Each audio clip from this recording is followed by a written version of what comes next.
इसके बाद हमारे पास आता है solid phase treatment. Solid phase treatment जो है इसके अंदर ऑर्गेनिक वेस्ट जो भी आपका प्रेजेंट होता है, जैसे कि लीव्स है, एनिमल मैन्योर है, या एग्रीकल्चरल वेस्ट है, या डोमेस्टिक या इंडस्ट्रियल वेस्ट है, और जो आपका सीवेज स्लज है या म्यूनिसिपल सॉलिड वेस्ट है, तो उसको जो है उसकी ट्रीटमेंट को हम सॉलिड फेस ट्रीटमेंट कहते हैं। और इसमें जो है इसमें बहुत जो है वो बहुत ज़्यादा ट्रेडिशनल मेथड्स जो है वो इन्वॉल्व हैं, कि जो कि ऑर्गेनिक मटेरियल्स जो हैं उनको प्रोसेस करना, और फिर उनकी जो प्रोडक्शन है कंपोस्ट की, उसको जो है यूज़ करना एज अ सॉइल कंडीशनिंग, वो जो है ये सब जो है इसका वो ज़्यादातर ट्रेडिशनल प्रोसेस ही अभी तक चला आ रहा है। अच्छा, एग्जाम्पल्स आप इसकी ले सकते हैं, कंपोस्टिंग आप ले सकते हैं। कंपोस्टिंग बेसिकली होता क्या है, कंपोस्टिंग प्रोसेस जो है जिसको उर्फ़ आम में आपके कहते हैं खाद बनाना।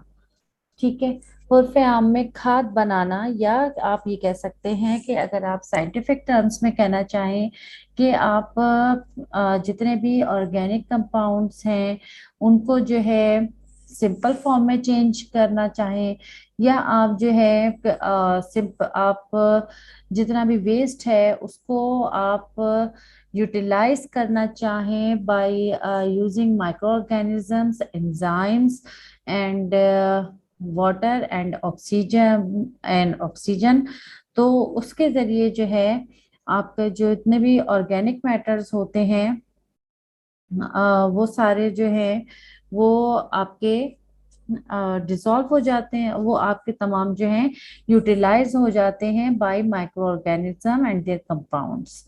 ठीक है। अच्छा, इसमें जो है जो भी माइक्रो ऑर्गेनिजम्स हैं का, वो आपके जितने भी ऑर्गेनिक मैटर होता है, सॉइल ऑर्गेनिक मैटर होता है, उसको आप उसको जो माइक्रो ऑर्गेनिजम्स होते हैं वो as a source of carbon and source of energy use करते हैं, और जो एंजाइम्स वो सिक्रीट करते हैं during their growth phase, these are responsible to degrade toxic compounds. ठीक है। और वाटर जो है इसके अंदर एज अ आप ये समझ सकते हैं कि वो स्टिमुलेट करता है माइक्रोबियल ग्रोथ को।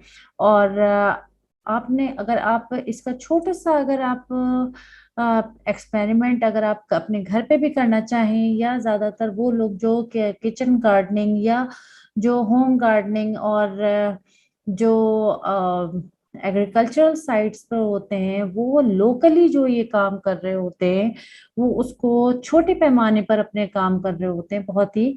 तो आपने देखा होगा कि लोग क्या करते हैं, जो आपके जो किचन वेस्ट बचता है जिसमें आपके लीव्स होते हैं और लीफी वेजेस होती हैं, या जो है उनका उनका जितना भी वेस्टेज होता है, और फ्रूट्स होते हैं, वेजिटेबल्स होते हैं, उनका सारा जितना भी वेस्टेज होता है वो क्या करते हैं, वो एक जगह डंप करते रहते हैं। जब वो डंप करते हैं, साथ ही साथ उसके अंदर उसमें वो लीव्स भी शामिल करते हैं, जो कि आपके बिल्कुल खत्म हुए हुए या क्या जो टूटे हुए लीव्स होते हैं वो शामिल करते हैं, साथ में वाटर शामिल करते हैं, सॉइल शामिल करते हैं, और तो और ऑक्सीजन के लिए जो है वो थोड़ा सा खोलते हैं अपना पूरा जो कंपोस्ट का बिन होता है, और फिर उसके बाद क्या करते हैं वो बंद कर देते हैं। बंद करने के बाद जो है उसके बाद क्या करते हैं वो कि मैं आपको होम गार्डनिंग या किचन गार्डनिंग के जो लोग होते हैं उनका बता रही हूँ, तो छोटे पैमाने पर जो ये काम कर रहे होते हैं उससे भी आप एग्जाम्पल ले सकते हैं कि ये कंपोस्टिंग कैसे होती है। उसमें ये होती है कि ये उसे पूरा पैक कर देते हैं। पैक करने के बाद क्या होती है कि उसमें ऑक्सीजन की एक जो रिक्वायर्ड अमाउंट होती है वो मौजूद होती है, साथ में वहां पर जो ये तमाम जितने भी आपके वेस्टेज होता है उसमें से तमाम एंजाइम मौजूद होते हैं, कार्बन मौजूद होता है, एनर्जी प्रोटीन्स मौजूद होते हैं, और वहाँ पे हर तरह की माइक्रो ऑर्गेनिजम्स भी होते हैं, और वाटर जो कि इन्हें स्टिमुलेट करता है उसको जो है वो वहाँ पर जो है वो यूटिलाइज फिर करना शुरू करते हैं, क्योंकि एक ही जगह पर बहुत देर अरसे तक वो जब डिकम्पोज होना शुरू होता है और वहां पे मुसलसल रहता है आपका वेस्टेज एक ही जगह पर, तो वो वहां पे एंजाइम्स की वजह से गलना सड़ना शुरू होता है। वो वहां पर उसको और गलना सड़ने के अमल में और उसके जो कंपोस्ट उसका बनना शुरू होता है, माइक्रोबियल एक्टिविटी वहां पे जो शुरू हो जाती है। फिर वहां पे उसमें जो सिर्फ माइक्रो ऑर्गेनिजम्स ही नहीं, फंजाइज होती हैं, एल्गी होती हैं, तो वो भी जो है और दूसरे प्रोटोजन्स होते हैं, वो भी वहां पर उस पे अटैक करना शुरू होते हैं, वहां पे जितना भी वेस्ट होता है, और उसमें अपना अपना पार्ट प्ले करते हैं। और वहां पर उनकी कंपोस्ट को वो तकरीबन 1 महीने के अंदर या 2 महीने के अंदर वो आपका, अगर ज्यादा बड़ा बिन नहीं है या ज्यादा बड़ी जगह पे आपने कंपोस्ट नहीं का लिया हुआ, तो एक अगर फर्ज करें अगर एक ड्रम है, तो उसके अंदर जो पूरा भरा हुआ जो वो होता है ड्रम, तो उस वो जो है उसमें आपके कंपोस्ट तैयार हो जाती है 1 महीने के अंदर या 2 महीने के अंदर। तो ये जो है किचन गार्डनिंग के लोग ज्यादातर तौर पर यूज करते हैं। अच्छा, इसमें होता क्या है सिंपली कि जो किचन गार्डनिंग वगैरह होते हैं या जो आपके जो कंपोस्टिंग प्रोसेस होता है, कंपोस्टिंग प्रोसेस में होता क्या है कि जो इसका आप अगर आप साइंटिफिक टर्म्स में देखें, तो कंपोस्टिंग जो है वो एक एरोबिक प्रोसेस है। इसमें जो ऑर्गेनिजम्स होते हैं वो जो है वो क्या करते हैं कि उनमें एक बेसिकली कंट्रोल्ड बायोलॉजिकल प्रोसेस है। इसमें क्या करते हैं, ऑर्गेनिक जो कंटेमिनेंट्स होते हैं उनको वो कन्वर्ट होते हैं by microorganism to stabilized और safe products. Typically thermophilic conditions develop होती हैं, और पीएच उस वक्त होता है इसका 6 to 9 जो है इसका पीएच होता है। ठीक है। अच्छा, इसके बाद क्या होता है, जब जो है ये वुड चिप्स, वेजिटेटिव वेस्ट और दूसरे जो ऑर्गेनिक मैटर्स होते हैं उनके साथ मिलते हैं और फिर डिकम्पोज होना शुरू हो जाते हैं, तो उसके बाद जो है हीटिंग जो है हीटअप होता है। वहाँ का डिग्रेडेशन की वजह से हीट जनरेट होती है कंपोस्ट में, और वहां पर जो है थर्मोफिलिक कंडीशंस जो है वो डेवलप होती हैं। ठीक है। जब थर्मोफिलिक कंडीशंस डेवलप हो जाती हैं,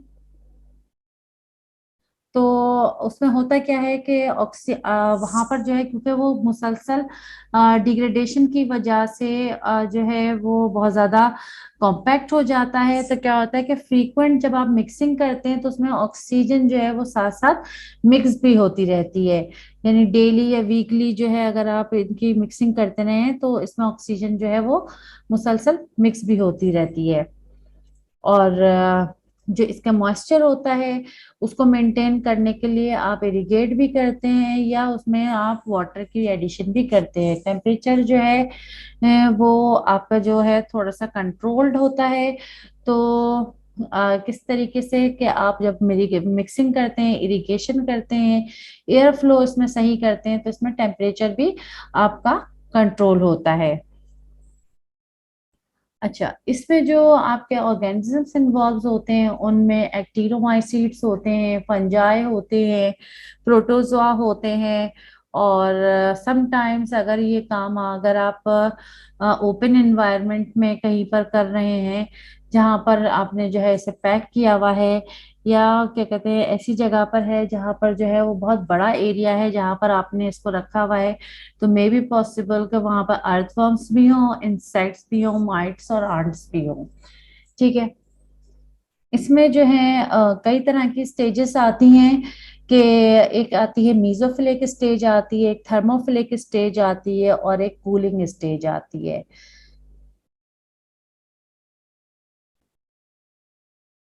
इसमें क्या होता है सबसे पहले कि मैक्रो मॉलिक्यूल्स जो हैं उनको डिकम्पोज करता है बैक्टीरिया, और ज्यादातर ये प्रोटीन्स और लिपिड्स होते हैं, ताकि उनसे जो है एनर्जी जनरेट की जाए। और जो फंजाई या एक्टिनोमाइसीड्स होते हैं वो डिग्रेड करते हैं सेलुलोज या कॉम्प्लेक्स ऑर्गेनिक कंपाउंड्स होते हैं, उनको डिग्रेड करते हैं। और जो आपका जो टेम्प अभी जो मैंने आपको स्टेजेस बताए हैं वो बेसिकली चेंज इन टेम्परेचर की वजह से जो है ये तीन इसमें स्टेजेस आते हैं। उसमें क्या होता है कि मीजोफिलिक स्टेज में फंजाइज जो होते हैं वो क्या करते हैं, वो और एसिड प्रोड्यूसिंग बैक्टीरियाज जो हैं वो एक्टिव होते हैं इस स्टेज पर। और जो टेम्परेचर होता है वो राइज होता है अप टू 40 डिग्री सेंटीग्रेड।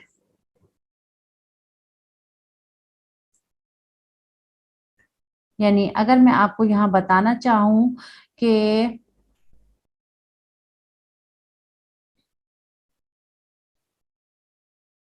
जो आपकी 3 स्टेजेस होती हैं,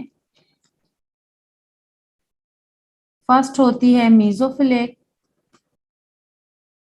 ठीक है, फर्स्ट होती है मीजोफिलिक, और इसके बाद होती है थर्मोफिलिक, और उसके बाद होती है कूलिंग। ये तीन जो है स्टेजेस होती हैं। मीजोफिलिक में क्या होता है कि मीजोफिलिक के अंदर जो आपके फंजाई होते हैं, fungi and acid producing bacterias जो होते हैं वो जो हैं आपके वर्क करते हैं। और टेम्परेचर जो होता है राइज होता है अप टू 40 डिग्री सेंटीग्रेड, ठीक है, अप टू 40 डिग्री सेंटीग्रेड इसका टेम्परेचर राइज होता है। और इसमें जो है क्या करते हैं कि ये टेम्परेचर राइज करते हैं और वहां पर जो है ये अपना वर्क स्टार्ट करते हैं। ये अपनी तमाम जो बड़े जितने भी आपके प्रोटीन्स और लिपिड्स और जितने भी मैक्रोमोलिक्यूल्स होते हैं उनको तोड़ना शुरू करते हैं। सेकंड थर्मोफिलिक स्टेज होती है। इसमें टेम्परेचर जो है, इसमें टेम्परेचर आपका पहुंच जाता है 40 to 70 डिग्री सेंटीग्रेड। और इसके बाद जो थर्मोफिलिक बैक्टीरिया होते हैं और थर्मोफिलिक फंजाई होते हैं या एक्टिनोमाइसीड्स होते हैं, जैसे कि स्टेपोमाइसिस या माइक्रोपोलिस पैरा, ये जो है एक्टिव हो जाते हैं ये इस स्टेज पर।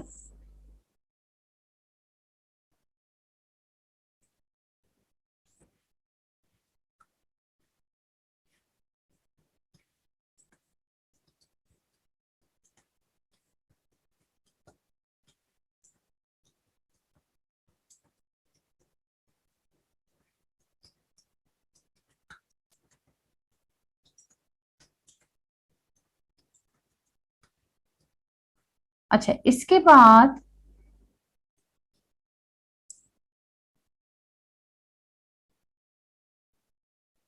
यहाँ पर जो है जो थर्मोफिलिक स्टेज आती है इसके अंदर ऑर्गेनिक मटेरियल्स जो है इनकी मैक्सिमम डिग्रेडेशन होती है, ठीक है। और इसमें जो है बहुत ज्यादा डिग्रेडेशन होती है। और ये इस जगह इस टाइम पर जो टेम्परेचर होता है वो भी आपका 40 to 70 डिग्री सेंटीग्रेड जो है वो राइज हो जाता है। इसके बाद आता है cooling stage.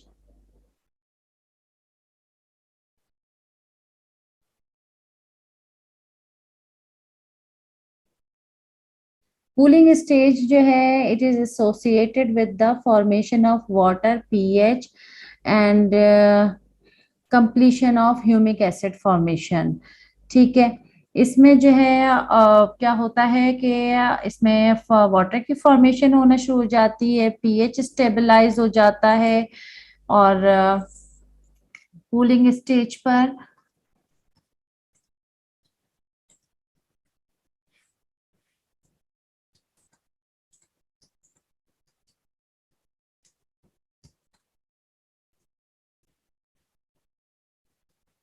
Humic acid formation.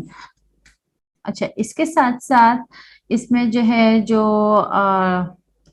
जो ऑर्गेनिजम्स हैं वो रिप्लेस हो जाते हैं थर्मोफिलिक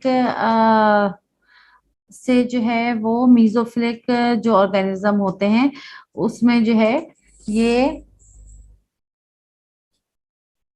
चेंज हो जाते हैं, यानी कि आपके जो थर्मोफिलिक ऑर्गेनिजम्स होते हैं उनका काम खत्म हो जाता है।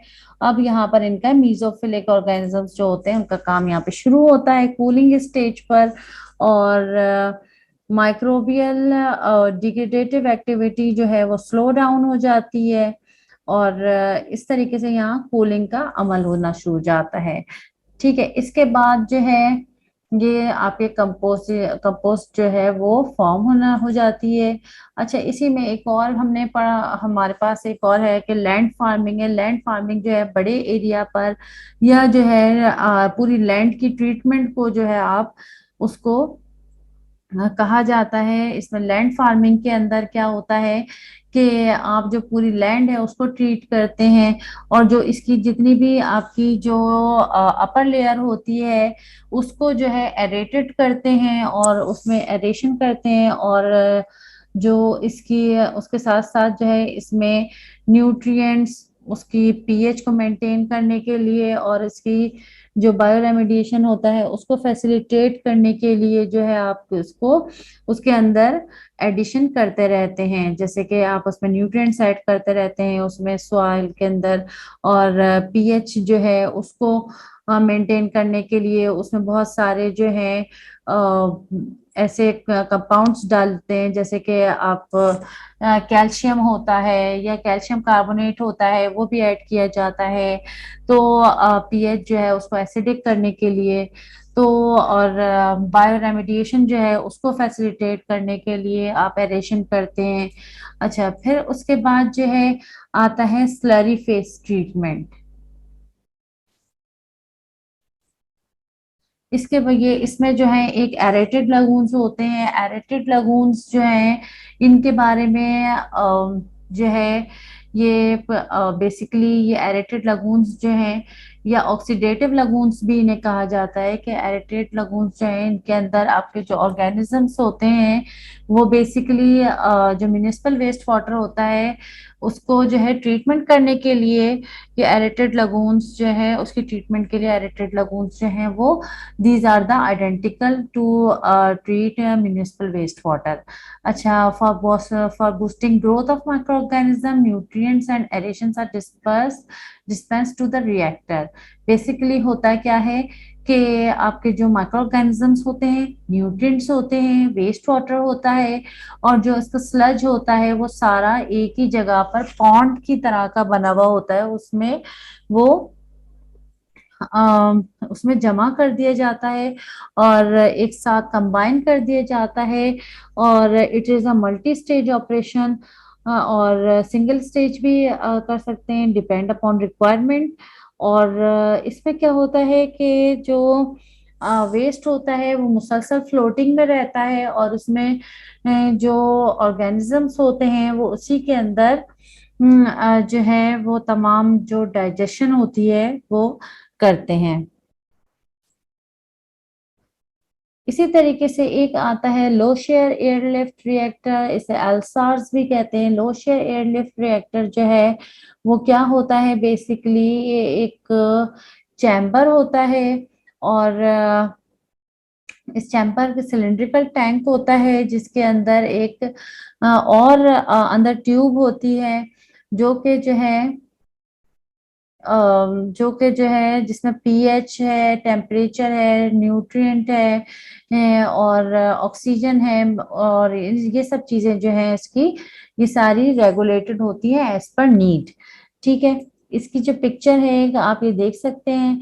ये पिक्चर जो है इसमें यहाँ पर एक ये पूरा आपका टैंक है, टैंक के अंदर आपके एक ट्यूब डली हुई है, यहाँ पे आपके ऑक्सीजन जो है वो आपके रिवॉल्व हो रही है, आपके इसमें दी जा रही है, गैस दी जा रही है, और ये यहाँ से मूव होकर आ रही है, और फिर उसके बाद फिर दोबारा ये यहाँ पर दोबारा जो है ये यहाँ से जा रही है और ये वापस आ रही है। इसी तरीके से आपके ये पूरे जो है गैस फ्लो हो रही है।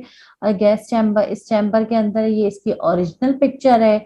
अच्छा, इसी के अंदर इसको जो है शेयर लगून, सॉरी, शेयर जो है वो शेयर एयरलिफ्ट, लो शेयर एयरलिफ्ट रिएक्टर क्यों कहते हैं? बेसिकली शेयर कहते हैं कि टूटने के अमल को, जो इसके लिए मैं आपको एक पिक्चर दिखाना चाहूंगी कि जैसे कि अब आप देखो कि शेयर जो है वो बेसिकली एक फोर्स होती है जो जैसे नॉर्मल फोर्स होती है। नॉर्मल फोर्स में क्या होता है, कोई भी चीज अगर आप दो साइडों से खींचेंगे तो क्या होता है, वो लंबी होती है और दो साइडों से पुल होती है। अच्छा, किसी भी चीज को अगर आपने कंप्रेस करना हो तो दोनों साइडों से आप उसको कंप्रेस करेंगे तो वो कंप्रेस होती है। अच्छा, शेयर फोर्स में क्या होता है कि एक साइड से उसको उसकी जो उसकी जो फोर्सेस होती हैं जो अप्लाई की जाती हैं उसको दो साइड से अप्लाई की जाती हैं, दो डिफरेंट साइड से, यानी लेफ्ट और राइट दोनों अलग अलग साइड से। अच्छा, दोनों अलग अलग साइड से कोई चीज जो है वो अगर खींची जाएगी तो अगर वो टेढ़ी नहीं होगी, उसूलन उसे टेढ़ा हो जाना चाहिए, लेकिन अगर टेढ़ी नहीं होगी, उसमें ये एबिलिटी नहीं है कि टेढ़ी नहीं होगी, तो उससे क्या होगा, वो आगे जाके फिर वो यहाँ से ये आप देख सकते हो कि यहाँ पे कि ये अगर टेढ़ी नहीं होगी तो इसमें क्या होगा, ये बीच से टूट जाएगी, ये टूट जाती। इस टूटने के अमल को या इस जो फोर्स जो इसकी लगाई गई है अगेंस्ट ईच अदर, ये शेयर फोर्स कहलाती है। तो यहाँ पर भी जो है ये क्या हो रहा होता है कि ये शेयर फोर्स हो रही है, होती है कि ये जो है आपके जो आपका जो बायोरिएक्टर है उसके अंदर आपके जो आपके गैस है वो आपके मुसलसल अगेंस्ट द जो आपका लिक्विड है वो आपके मूव कर रही होती है। ठीक है। अच्छा, ये इसका मॉडिफाइड वर्जन है। ये जो बायोरिएक्टर है ये इसका मॉडिफाइड वर्जन है। सब कुछ इसमें वैसे ही है, थोड़ा सा बस इसके अंदर इसमें यहाँ पे इन्होंने एक इसमें यहाँ पे इन्होंने एक नोजल दे दिया है ग्लूकोज सिरप का, एक यहाँ पे नोजल दे दिया है। उसके अलावा जो है बाकी इसमें जो एयर बबल्स, ऑक्सीजन बबल्स वगैरह जो सर्कुलेट होते हैं वो वैसे ही सर्कुलेट हो रहे हैं। ठीक है, ये चीज जो है ये यहाँ पे हो जाती है। अच्छा, इसके बाद जो है फैक्टर्स जो कि स्लरी फेस को जो है उसकी जो स्लरी फेस है उसको जो है जो फैक्टर्स अफेक्ट करते हैं उनमें आपके पीएच आ जाता है, मॉइस्चर है, टेम्परेचर, एजिंग, मिक्सिंग, न्यूट्रिएंट्स हैं, माइक्रो न्यूट्रिएंट्स हैं, माइक्रोबियल पॉपुलेशन है, रिएक्टर्स की ऑपरेशन है कि बैच है या कंटिन्यूअस कल्चर है, तो उसके ऊपर जो है इसके फैक्टर्स को अफेक्ट होते हैं। अच्छा, एक्स-सी टू बायो रेमिडिएशन जो है इसमें मैंने आपको बताया था लैंड फार्मिंग भी है, कंपोस्टिंग है, बायोपाइल्स है। बायोपाइल्स जो है इसमें भी क्या कहते हैं, लैंड फार्मिंग एंड कंपोस्टिंग जो है उसका कॉम्बिनेशन होता है। और इसमें जो कंटेमिनेंट्स होते हैं उसके फिजिकल लॉस को कंट्रोल किया जाता है। बायोरिएक्टर्स हैं, बायोरिएक्टर्स जो हैं वो यूज किए जाते हैं जो कि जो है आपके सॉइल एंड वाटर जो है उसको इसको जो है वो जो कंटेमिनेटेड उनके जो एरिया होते हैं वहां से जो है वो निकाला जाता है। और उसमें जो है इसमें पूरा सिस्टम इन्वॉल्व होता है। और इसकी अभी हम आज इसमें बात नहीं करेंगे क्योंकि हमारा टॉपिक जो है हमें जल्दी कवर करना है। तो इसलिए हम जो है बायोरिएक्टर जो है इसको हम नेक्स्ट क्लास में या नेक्स्ट हमारी वीडियो जो है उसके अंदर हम इसको डिटेल से पढ़ेंगे। अच्छा, इसके बाद जो है एक चीज जो है कि इसमें जो एडवांटेजेस हैं इनके, जो आपके ex situ bioremediation है और in situ bioremediation है, इनके जो एडवांटेजेस हैं और डिसएडवांटेजेस हैं इन सीटू बायो रेमेडिएशन जो है, मैंने आपको जो इन सीटू का जो बताया था उसके पे जो एडवांटेजेस हैं वो ये है कि कॉस्ट इफेक्टिव है, मिनिमल एक्सपोजर टू पब्लिक और साइट पर्सनल के, और ये शायद मैं पहले भी आपको बता चुकी हूँ। और इसमें जो है sites of bio remediation remains minimally disrupted. ठीक है, ये इसके एडवांटेजेस हैं। जबकि डिसएडवांटेजेस जो हैं इन सीटू बायो रेमेडिएशन के, it's a very time consuming process, और sites are directly expose to environmental factors such as temperature है, ऑक्सीजन सप्लाई है, सबसे जो है तमाम इन्वायरमेंटल फैक्टर्स से डायरेक्टली एक्सपोज होती है site. Microbial degrading ability very seasonally, कि सीजनली डिपेंड करता है कि आपका जो माइक्रोबियल डिग्रेडेशन है वो कितनी हुई है। ठीक है, ये आपके इंसिटू एडवांटेजेस और डिसएडवांटेजेस हैं। ठीक है, अब आते हैं हम जो ex situ bioremediation है, इसके एडवांटेजेस क्या हैं कि these are the better controlled and more efficient process can be improved by enrichment with desired microorganism and their time required is short, कि वहां पर तो आपके काफी इयर्स भी लग सकते हैं, लेकिन यहाँ पे मंथ्स में आपके, या डेज और मंथ्स में आपके काम हो जाता है एक्सी टू बायो रेमेडिएशन में। डिसएडवांटेज इसका क्या है कि very costly process, sites of pollutions are highly disturbed and there may be disposal problem after the process is complete. तो ये आपके एक्सीडू के डिसएडवांटेजेस हैं। तो आई होप कि आपको ये जो हमारी वीडियो है वो पसंद आएगी और समझ में आएगी, और जो चीज नहीं समझ में आए वो आप मुझसे कमेंट में पूछ सकते हैं। अल्लाह हाफिज।